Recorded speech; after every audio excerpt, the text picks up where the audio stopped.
When we go through all the 58 hadiths, we find only one town mentioned, connected with Gog and Magog. And it was a town which was destroyed by Allah, and it was Jerusalem.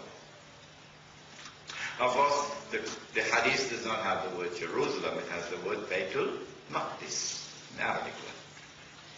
And so we have come to the conclusion that the town which is mentioned in Surah Al-Anbiya is Jerusalem.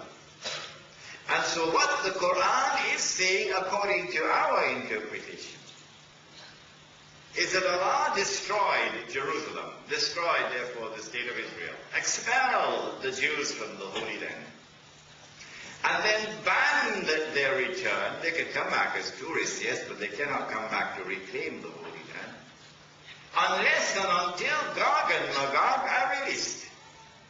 And when they are released, they spread out in all directions, therefore they take control of the world, and therefore the world order will be the world order of Gog and Magog, and that world order will make possible the return of Banu Israel to the Holy Land.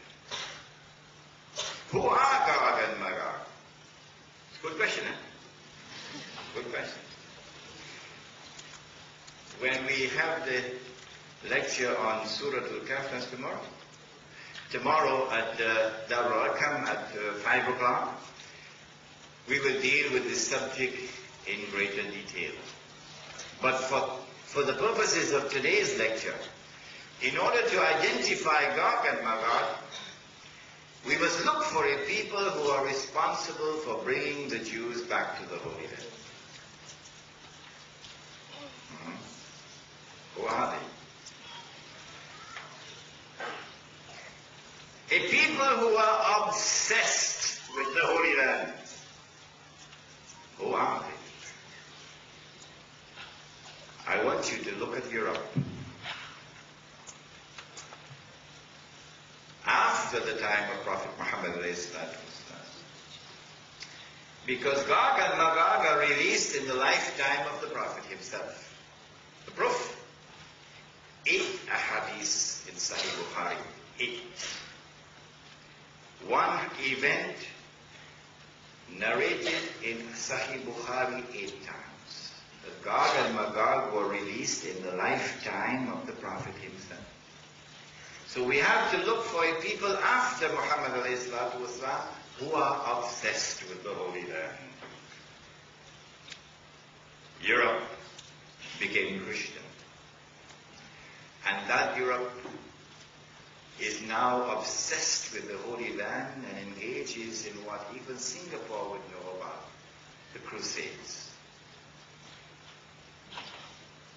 But they are the only Christians who want to liberate the Holy Land. None of the other Christians. Go do your homework, you'll see.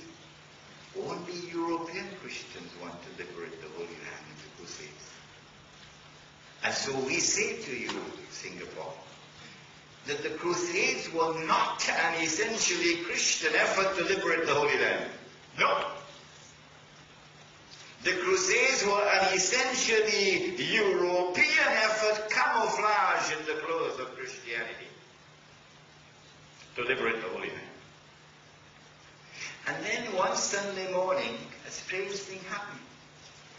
Some of the Europeans became Jews.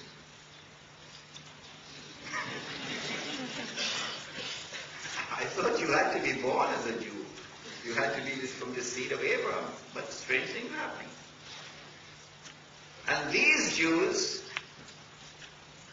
they also have an obsession with the Holy Land. They establish a movement called the Zionist movement. And the mission of the Zionist movement is to liberate the Holy Land and bring the Jews back to the Holy Land. But the strangest thing of all is, these are the only Jews who want to do that. The other Jews, who are not European, they are not a part of this. And so I have something to suggest to you, that the Zionist movement is not an essentially Jewish movement. The Zionist movement is an essentially European movement camouflaged in the dress of Judaism. And so it is Europe all along who is obsessed with the Holy Land. And then another Sunday morning, it was the island of Britain, which is the ruling state in the world, which declares in 1917, I mean, there have been stranger things in life, but what very few stranger than this, that the godless British government, because the churches are empty, they're being sold as bingo halls, the godless British government announces to a very startled world in 1917 that the godless British government is now going to work for the establishment of a Jewish national home in the Holy Land. So again, it is Europe, obsessed with the Holy Land. In 1919, it is a British army that defeats Turkey, the Ottoman army, and liberates the Holy Land for the Jews. And between 1919 and 1948, Britain opens the doors for the Jews to return.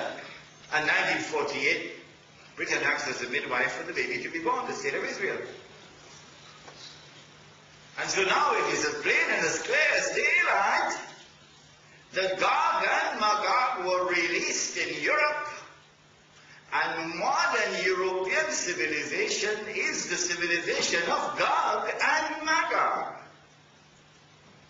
Those who control the world today, in whose hands is power, belong to the family of Gog and Magog. But Allah says, I have raised them, that they may inflict upon Banu Israel, until the last day, the worst possible punishment. And so Gog and Magog are actually taking Banu Israel for a ride.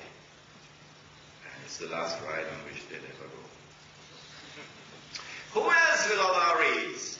Because the verse of the Quran says Allah is going to raise against them those who will inflict upon them until the last day the worst possible punishment. Who else will Allah raise? We now turn to the Prophet Muhammad to answer that question. And this is a very interesting part of the lecture, so sit down and relax. The Prophet said that Allah created a being and endowed that being with awesome power, awesome versatility, and what I describe as a PhD in deception. And Allah will release that being into the world. And when that being is released into the world, he will be known as Al-Masih al-Dajjal. Dajjal, the false Messiah. The Christians refer to him as the Antichrist. We will not use that terminology. We'll use a more appropriate terminology, namely the false Messiah. Dajjal will have as his mission that he would have to impersonate the true Messiah. And in the process of impersonating the true Messiah, he would deceive the Jews. But he's also going to attack all of mankind, including Singapore.